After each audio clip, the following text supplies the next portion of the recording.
तो इसलिए कभी भी ये कोशिश करनी चाहिए कि जो फूड कोर्ट है ना, जो फूड कोर्ट हल्दीराम, सारे सारे जो फूड कोर्ट्स एक साथ होते हैं खाने पीने के, वहां बैठ के नहीं खाना चाहिए। अगर आपको हल्दीराम में खाना है तो आप हल्दीराम का रेस्टोरेंट में जाओ, वहां खाओ। अगर आपको जब भी कोशिश हो फूड कोर्ट पे नहीं खाना चाहिए। जनता के बीच में आपको खाना है तो आप अपनी लाइफ को आपके अभी भी समझने की कोशिश कर रहे हो, लेकिन आपको हमेशा कोशिश करनी है कि रेस्टोरेंट में खाना है, चाहे महंगा ही क्यों ना हो। चाहे आप वहां से बस एक आइटम खा के आ जाओ, ज्यादा नहीं चाहिए। लेकिन this is how you treat yourself psychologically, that you are valuing yourself. And at the same time जिसके साथ आप जाते हो आप उसको भी दिखा पाते हो कि आई एम वैल्यूइंग यू, आपको भी मैं वैल्यू कर रहा हूं। तो आप इसलिए जरूरी होता है कि never to go for cheap options. Private में आप चीप ऑप्शंस करना चाहते हो कर लो, लेकिन रिलेशनशिप बिल्डिंग में कभी भी चीप ऑप्शंस के पीछे नहीं जाना चाहिए। आप अपनी लाइफ में चीप ऑप्शंस क्रिएट करोगे, आपकी लाइफ में स्पाउस भी चीप ऑप्शंस के साथ ही आएगा। फिर बाद में मत बोलना कि मेरा शादी ऐसा हो गया, मेरा रिलेशन ऐसा हो गया। अरे भैया, आप ही चीप ऑप्शंस ढूंढ रहे थे तो आपके लाइफ में आ गया। मतलब आप हीरा ढूंढ रहे थे आर्टिफिशियल, तो आर्टिफिशियल हीरा आ गया आपके लाइफ में, क्या प्रॉब्लम है? कोई प्रॉब्लम थोड़ी ना है। तो उस टाइप से ये सारे ग्रह आपकी पर्सनालिटी से ही निकल के लोगों को लेके आते हैं, और वो लोग आपकी लाइफ में जो जुड़ते हैं वो इन्हीं सब चीजों से जुड़ते हैं। आप अपने आप को क्लियर रखो और लोग भी आपके साथ क्लियरली जुड़ेंगे उस टाइप से। तो वहां पर वो पर्सन ने हल्का सा झूठ बोला, पर बाद में उसको करेक्ट कर दिया, बिकॉज उसको समझ आ गया कि ये पर्सन जो मेरे सामने है वो मेरी बात को वैल्यू करता है, और मतलब मुझे इसके सामने झूठ बोलने की जरूरत नहीं। And I am able to be the personality which I am in front of this person. शुक्र वाला पर्सन या शुक्र जहां पर भी आपके चार्ट पे होगा, आप अल्टीमेटली लाइफ में ऐसे पर्सन से मिल जाओगे जो आपको वैसा ही कंसीडर करेगा जैसे आप हो। तो रिलेशनशिप में ना ये बड़ी अजीब बात बोली जाती है कि relationship is based on adjustment and compromises. सुना है किसी ने? रिश्ते में तो ये होता ही है, प्रॉब्लम्स, कॉम्प्रोमाइज, एडजस्टमेंट, झगड़े वगड़े। तो yes, authenticity is related to शुक्र। इसलिए आप देखिए, ऑथेंटिक जो वो चीजें होती है वो महंगी होती है। आप समझ लीजिए जो भी चीज सबसे हाईएस्ट महंगी होती है ना, जो कोई खरीद नहीं सकता, वो शुक्र हो गया एक टाइप से। तो हाईली ऑथेंटिक चीज होगी तो वो शुक्र होगा, क्योंकि ऑथेंटिक मतलब it has the true quality. किसी भी चीज में जब वो quality true to utmost trueness में है और अटमोस्ट रिफाइंड फॉर्म में है, तो वो शुक्र हो जाएगा। देखा जाए तो जो गुलाब है, गुलाब नहीं, जैसे जो मतलब फ्लावर्स है, जो फ्लावर्स होते हैं खुशबू वाले फ्लावर्स होते हैं, परफ्यूम्स जो बनते हैं, परफ्यूम असल में शुक्र रिप्रेजेंट होता है। तो जो परफ्यूम है वो कुछ नहीं है, वो कॉन्सेंट्रेटेड लेवल ऑफ फ्लावर्स है। तो फ्लावर का जो कॉन्सेंट्रेशन है उससे जो परफ्यूम बनता है वो शुक्र बन जाता है। तो फ्लावर्स भी शुक्र है और जो परफ्यूम है वो भी शुक्र है। अब परफ्यूम शुक्र कैसे बने? क्योंकि खुशबू है उसमें, और खुशबू कहाँ से निकलती है? फ्लावर से निकलती है। तो फ्लावर्स भी शुक्र से रिप्रेजेंट करते हैं, जैसे हमने अभी बात की, और परफ्यूम भी शुक्र से रिप्रेजेंट करते हैं। बस वो जितना ज्यादा उसकी कॉन्सेंट्रेशन बढ़ती जा रही है, उतना ही ज्यादा वो ऑथेंटिक होते जा रहा है, उतना ही ज्यादा वो महंगा होते जा रहा है।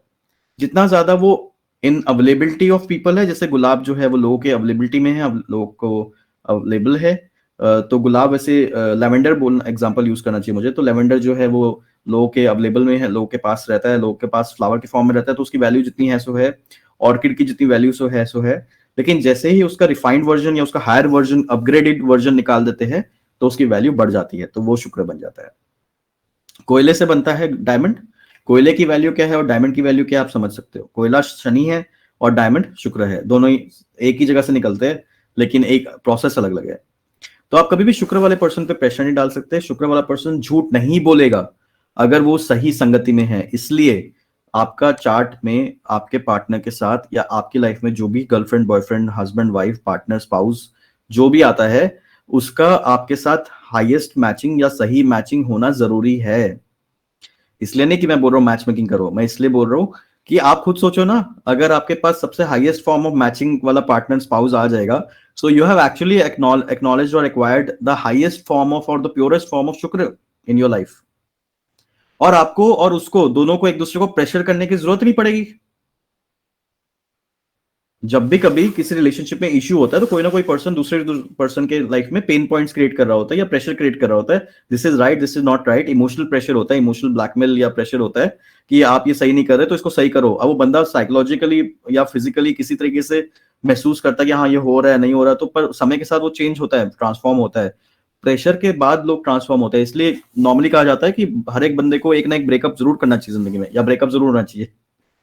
उसके पीछे रीजन ये है कि पहले वाले ब्रेकअप में इतना प्रेशर झेल चुके होते हैं कि वो बाद में दूसरे वाले रिलेशन के लिए डायमंड बन के बाहर निकलते हैं, और फिर वो रेडी नहीं होते कि मेरे को एक और ब्रेकअप जिंदगी में जीना है। कौन बोलता है, मतलब मैं आपसे पूछूं अगर कि अरे यार आपका ब्रेकअप हो गया, हाँ हो गया, चलो एक और ब्रेकअप करने जाओ ना प्लीज, तो एक और रिलेशनशिप भी आपका कर लो, पक्का ब्रेकअप होगा 4 साल में, and it's a very good breakup.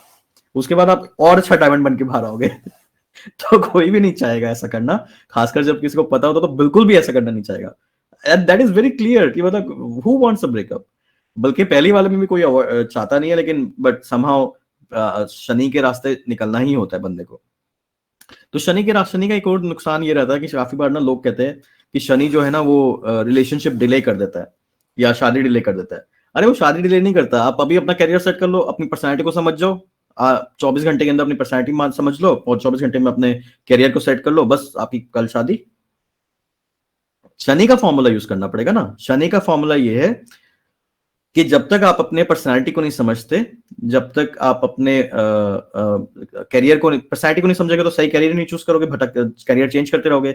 जब आप सही पर्सनालिटी समझ लोगे, जब आप उसके से सही करियर चूज कर लोगे, या सही करियर चूज करके अपनी पर्सनालिटी सही कर लोगे, दोनों में से जो भी मेथड आप यूज करो, उसके बाद आप सही पर्सन से मिलोगे और जिस पर्सन से आप मिलोगे उसके साथ कर लो, हो जाएगी शादी आपकी, उसके बाद हो जाएगा रिलेशन, टेंशन ही नहीं है, इतना प्रॉब्लम ही नहीं है।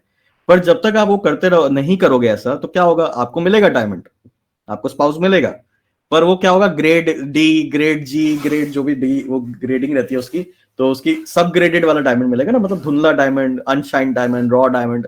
तो बैठ के आप शाइन करते रहो, फिर वो आप वही शाइन ही कर रहे होते हो मोस्टली। जो रिलेशनशिप में जो एक दूसरे के साथ निभा रहे होते हैं ना, वो एक दूसरे को हीरे की तरह चमका ही रहे होते हैं बस जिंदगी भर, कपड़ा लेके चमका रहे उसको कट करने के बदले, क्योंकि कट जो हो रहा था वो पहले होना था, इसलिए कहते हैं ब्रेकअप हो जाता तो कटिंग हो जाती थोड़ी बहुत, तो हाँ थोड़ा दिल टूट जाता, दिल टूटना नहीं होता, वो आपका दिल को डायमंड शेप में काटने की कोशिश होती है, बस वो झटके से टूटता है तो फिर वो लाल रंग का डायमंड निकलने के चांसेस होते हैं। तो इसलिए हर एक बार टूटना चाहिए दिल, क्या था कि वो डायमंड बन जाए, यानी डायमंड शेप में कटिंग होनी चाहिए। क्योंकि बाद में जब किसी के पास ये डायमंड जाता है ना रॉ फॉर्म में, तो दूसरे बंदे के पास कटर तो होते नहीं है, काट तो सकते नहीं वो, तो वो बैठ के कपड़े से घिस ही रहे होते हैं कि कभी ना कभी तो डायमंड फॉर्म का शेप बनेगा। तो वो चीज है।